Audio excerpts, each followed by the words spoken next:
पहाड़ों की गोद में जब बादल उंगलियां पकड़ के चलते हैं और ठंडी हवा चाय के पत्तों की खुशबू लेकर गुजरती है, वहाँ एक शहर बसा है, ऊटी, जिसे लोग प्यार से क्वीन ऑफ हिल स्टेशंस कहते हैं और जिसे उदगमंडलम के नाम से भी जाना जाता है। नीलगिरी के आदिवासी जनजातियों का घर। फिर आई 19वीं सदी, जब ब्रिटिश यहाँ के खूबसूरत मंजर देखकर इसे अपना समर रिट्रीट बना बैठे। उन्हीं दिनों में यहाँ के टी गार्डन्स ने भी अपनी पहचान बनानी शुरू की। यहाँ का हर कोना एक तस्वीर है और हर तस्वीर एक कहानी। आज मैं आपको ले चलूंगा उन कहानियों के बीच जहाँ वक्त रुकता है और दिल आगे बढ़ता है। नमस्ते दोस्तों, मैं हूं आपका दोस्त पार्थ और हम आज चल रहे हैं ऊटी के 3 दिन और 2 रात के सफर पर, जहां टी प्लांटेशंस, मिस्टी पीक्स, चॉकलेट मिल्स, वाटरफॉल्स और कुन्नूर के ड्रीमी व्यूज हैं।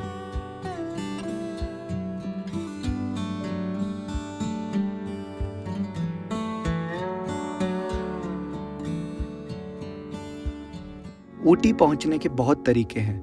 अगर आप फ्लाइट से आना चाहते हो तो सबसे नियरेस्ट एयरपोर्ट है कोयम्बटूर इंटरनेशनल एयरपोर्ट, जो लगभग 85 किलोमीटर दूर है। एयरपोर्ट से आपको टैक्सी या कैब इजीली मिल जाती है, जो 3 घंटे में ऊटी पहुंचा देती है। रेलवे के थ्रू आना हो तो सबसे नियरेस्ट स्टेशन है मेट्टुपालयम। अगर आप रोड ट्रिप के शौकीन हो तो ऊटी की रोड कनेक्टिविटी भी बहुत अच्छी है। आप कोयम्बटूर, मैसूर या बैंगलोर से कार या बस लेके भी आ सकते हो। हम कार से शाम के 4 बजे के आसपास ऊटी पहुंचे। टेम्परेचर 15 डिग्री के आसपास था। एक लगातार होती धीमी बारिश और इतनी साफ हवा कि हर सांस महसूस हो रही थी। मैंने ऊटी के सेंट्रल मार्केट से 1 से 2 किलोमीटर की रेंज में ही होटल लिया, जो कि मुझे 1500 रुपये पर नाइट में मिला। हेलो जी, कैसे हो सारे आप सभी का स्वागत है मेरे एक और नए व्लॉग में। और आज इस व्लॉग की शुरुआत हो रही है एक बहुत ही ब्यूटीफुल लोकेशन से। मैं हूँ फ़िलहाल तमिलनाडु की क्वीन ऑफ हिल्स कहे जाने वाले डेस्टिनेशन पे, जिसका नाम है ऊटी। और अभी आप देख रहे हो यहाँ हल्की हल्की ड्रिजल हो रही है। बहुत ही बढ़िया मौसम हो रखा है, थोड़ी ठंडी हवा है और पीछे व्यू बहुत ही बढ़िया है। मैं यहाँ पर आ रखा हूँ 2 डेज़ के लिए। हम कवर करेंगे मैक्स टू मैक्स लोकेशंस और मैं आपको दिखाऊंगा कि आप कैसे कैसे क्या चीज़ें कवर कर सकते हो। हम यहाँ से कुन्नूर भी कवर करेंगे और आपको दिखाएंगे। हाँ जी, तो ये है हमारा रूम। सही लग रहा है, डिसेंट सा रूम है। तो जो मैंने ये रूम बुक किया है मेक माई ट्रिप से, इसका नाम है होटल सफ़ायर ग्रैंड और ये ऊटी के बस स्टैंड के काफ़ी पास ही है। और इसके लिए जो मैंने प्राइस पे किया है दैट इज़ 1500 पर नाइट फॉर 1 रूम, जिसमें 2 अडल्ट के लिए इंक्लूडेड होता है। होटल में थोड़ी देर आराम करके हम चले सीधा ऊटी के गवर्नमेंट बोटैनिकल गार्डन की तरफ। यहाँ का टिकट 100 रुपीज पर पर्सन का है। गार्डन रोज सुबह 7 बजे से शाम को 6:30 बजे तक खुला रहता है, जिसे 1848 में ब्रिटिशर्स ने बनवाया था, एक पब्लिक गार्डन के रूप में। 55 एकर्स के टेरेस्ड लॉन्स, हर कदम पर नए रंग, नए फूल, नई खुशबू, जैसे किसी ने पहाड़ों के कैनवास पर रंग भर दिए हों। यहाँ गुलाब के बिस्तर हैं और फन हाउस का एक अलग ही चार्म है।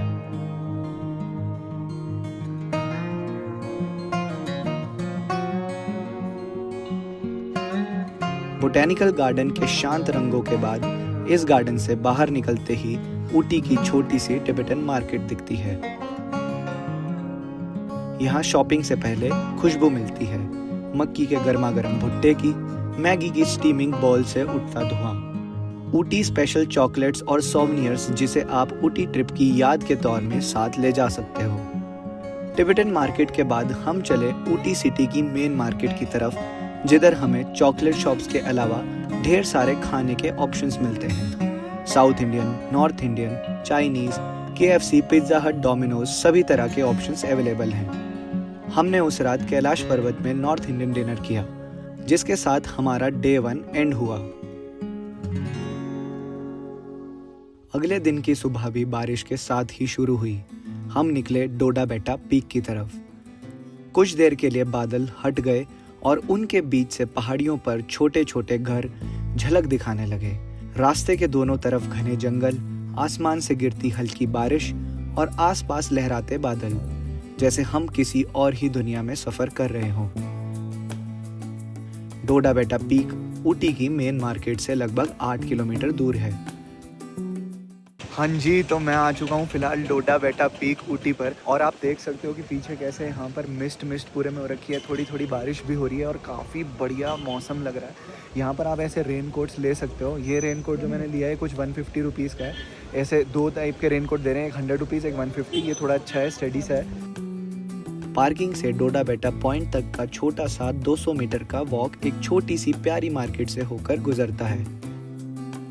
यहाँ आप स्नैक्स ले सकते हो, गरम चाय पी सकते हो या छोटी मोटी शॉपिंग भी कर सकते हो।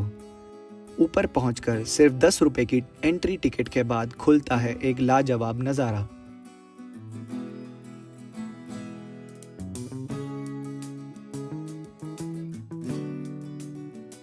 तो मैं आ चुका हूँ अभी डोडा बेटा पीक टॉप पर, और मेरे पीछे जो यहाँ पर मौसम है आपको देखकर मुझे लग ही रहा होगा कि कैसा लग रहा होगा। यहाँ पर इतनी ठंडी हवा चल रही है, बहुत ही बढ़िया मिस्ट हो रखी है, बारिश हो रही है और इससे भी काम चल रहा है यहाँ पर। और आप मेरे पीछे एक बारी व्यू देखो, ये है डोडा बेटा पीक टावर भी। क्योंकि बहुत ज़्यादा फॉग है, बहुत ज़्यादा मिस्ट है, तो यहाँ पर चीज़ें पीछे पूरे वाइट हो रखा है, पीछे पूरा ब्लर हो रखा है, इसलिए चीज़ें दिख नहीं रही हैं। लेकिन बहुत अच्छा लग रहा है। आपको यहाँ पर आना चाहिए, एक्सपीरियंस करना चाहिए वाली चीज़ को।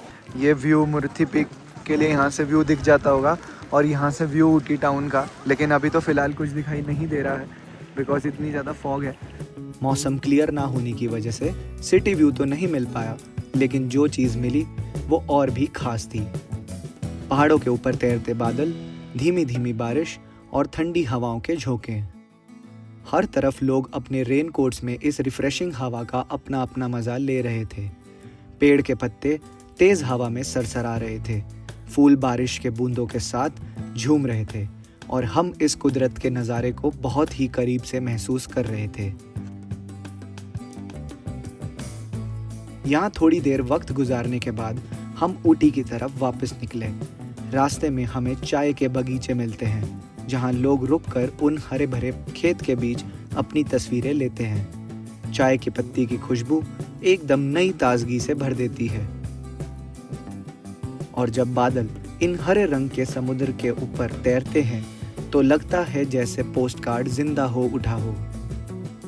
हाँ जी एवरीवन, तो आप जो मेरे पीछे देख रहे हो ये है ऊटी का टी गार्डन या टी एस्टेट जिसको हम बोलते हैं। तो हम डोडा बेटा पीक से वापस आ रहे थे, वापसी जाते हुए यहाँ से ये रास्ते में पड़ता है टी एस्टेट। ये चाय की पत्तियाँ हैं जो पूरी प्रोसेस होने के बाद हमारे घरों में आती है और हम चाय पत्ती से अपनी चाय बनाते हैं। इन चाय पत्तियों के बीच में खड़े हुए हैं, बादलों के बीच में खड़े हैं और पूरा बहुत बढ़िया सुकून सा लग रहा है यहाँ पे एकदम खड़े होके।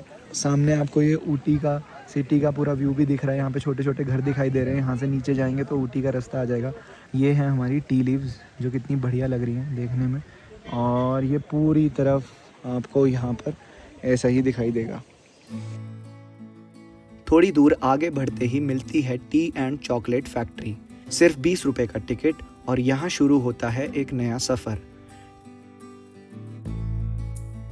टी म्यूजियम के अंदर आप देखते हो चाय बनने का पूरा किस्सा, मशीन्स का घूमना, पत्ती का सूखना और वो लम्हा जब ये ताज़ा चाय तैयार होती है। अगर आप टी लवर हो तो यह जगह आपके लिए एक छोटी सी जन्नत है। यहाँ पर आप फ्री में चाय भी टेस्ट कर सकते हो और अलग अलग फ्लेवर्स की चाय की शॉपिंग भी कर सकते हो। टी फैक्ट्री के बगल में ही चॉकलेट फैक्ट्री भी है, जहाँ चॉकलेट फॉर्मेशन का प्रोसेस दिखाते हैं, साथ ही चॉकलेट टेस्ट भी कराते हैं। फिर आप यहाँ से अपने टेस्ट के अकॉर्डिंग अलग अलग टाइप की चॉकलेट्स परचेज भी कर सकते हो। मैंने अपनी आइटनरी ऐसे प्लान की थी कि डे 2 कुन्नूर के नाम रहा और डे 3 पर ऊटी के बाकी डेस्टिनेशंस एक्सप्लोर किए। ऊटी से कुन्नूर का फासला लगभग 20 किलोमीटर का है और इसे आप कार से या फिर फेमस टॉय ट्रेन से कवर कर सकते हो।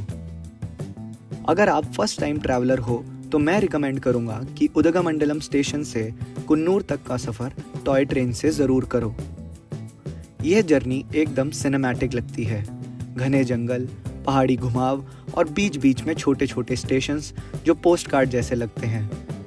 रंग बिरंगे कोचेस और एकदम पुराने ज़माने की फील। इस ट्रेन की बुकिंग आप एडवांस में ही कर लेना क्योंकि सीट्स जल्दी भर जाती हैं। आप IRCTC की वेबसाइट से इस ट्रेन की टिकट की बुकिंग कर सकते हो। थोड़ी देर उस स्टेशन की वाइब महसूस करके हम निकल पड़े लैम्स रॉक व्यू पॉइंट की तरफ, जो कुन्नूर से लगभग 7 किलोमीटर दूर है। लैम्स रॉक व्यू पॉइंट की टाइमिंग सुबह 9 बजे से शाम 5:30 बजे तक है। एंट्री टिकट लेने के बाद एक छोटी सी ट्रैक ट्रेल के बाद मिलता है एक सुकून भरा व्यू, जहां आप कुछ देर बैठकर माउंटेन्स के मैजिक को फील कर सकते हो।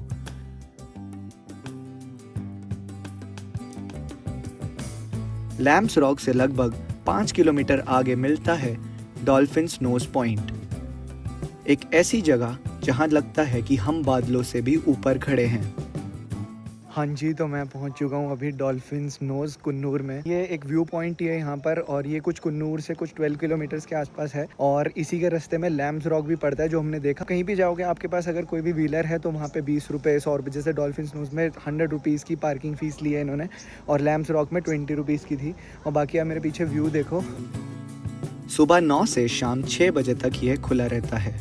यहाँ पहुँचने पर आपको कुछ खाने पीने की शॉप्स मिलती हैं और फिर आप 40 रुपए की टिकट लेकर व्यू पॉइंट पर एंटर करते हो। नीचे हरियाली से लिपटी पहाड़ियां और उनके ऊपर बादलों का सफेद समुंदर, जैसे एक फ्लोटिंग ओशन ऑफ क्लाउड्स हो।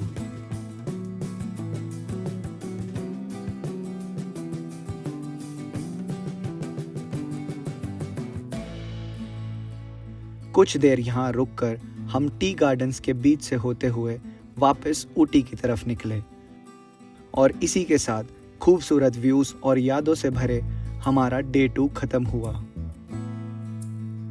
डे 3 की सुबह ऊटी में एक नई एनर्जी के साथ शुरू हुई। होटल से चेकआउट करने के बाद हम सीधा निकल पड़े ऊटी लेक की तरफ, जो मेन मार्केट से सिर्फ 2 किलोमीटर दूर है। हेलो जी, तो मैं आ चुका हूँ इस टाइम पे ऊटी लेक या फिर ऊटी बोट हाउस पे। और यहाँ पर जो एंट्रेंस फ़ीस है पर पर्सन वो 25 रुपीज़ है, और अगर आप 4 व्हीलर लेके आ रहे हो तो उसकी आपको पार्किंग फ़ीस 80 रुपीज़ देनी पड़ेगी। बहुत बढ़िया लग रहा है बाहर से, मौसम भी काफ़ी अच्छा है। अभी भी हल्की हल्की बारिश हो रही है, थोड़ी सी धूप निकलने का मौसम हो रहा है, और हम ले रहे हैं अंदर एंट्री। दिखाते हैं आपको चल के कि कैसा लग रहा है। तब तक बने रहो इस वीडियो के साथ। सिर्फ 25 रुपये की एंट्री टिकट लेकर हम लेक के अंदर गए। यहाँ बोटिंग के लिए अलग अलग ऑप्शंस मिलते हैं, पेडल बोट, रो बोट या मोटर बोट, जिसके टिकट आप अलग से परचेज कर सकते हो। 1824 में जॉन सलिवन ने ऊटी के छोटे छोटे स्ट्रीम्स को डैम बनाकर इस लेक को बनवाया था, और आज यह जगह ऊटी के सबसे बड़े अट्रैक्शंस में से एक है। हल्का सा ड्रिजल और लेक के ऊपर बिखरे हुए बादल इस जगह को और भी ज़्यादा पीसफुल बना देते हैं। ऐसा लगता है जैसे ऊटी ट्रिप की असली शुरुआत इसी लेक से होती है।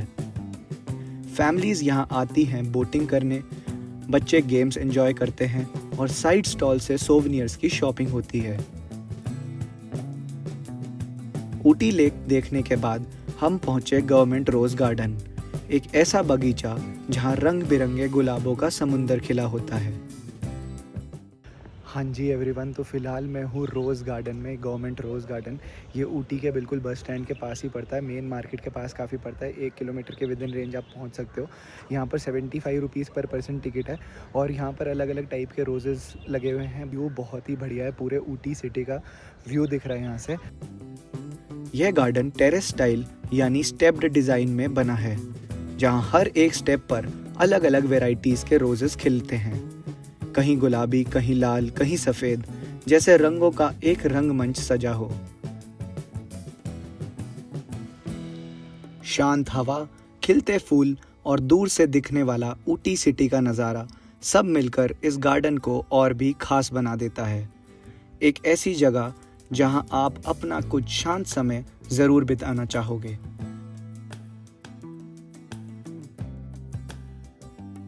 रोज गार्डन के बाद हम चले एल्क हिल के ऊपर बने मुरुगन टेम्पल की तरफ। यह मंदिर लॉर्ड मुरुगन यानी लॉर्ड कार्तिकेय को डेडिकेटेड है। मंदिर की शांति, पहाड़ों की ठंडी हवा और वहाँ से मिलता ऊटी का पैरानॉमिक व्यू सब कुछ दिल को एक अलग ही सुकून देता है।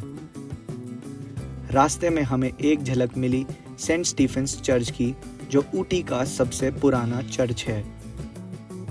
उसके बाद हम आगे बढ़े पाइन फॉरेस्ट की ओर।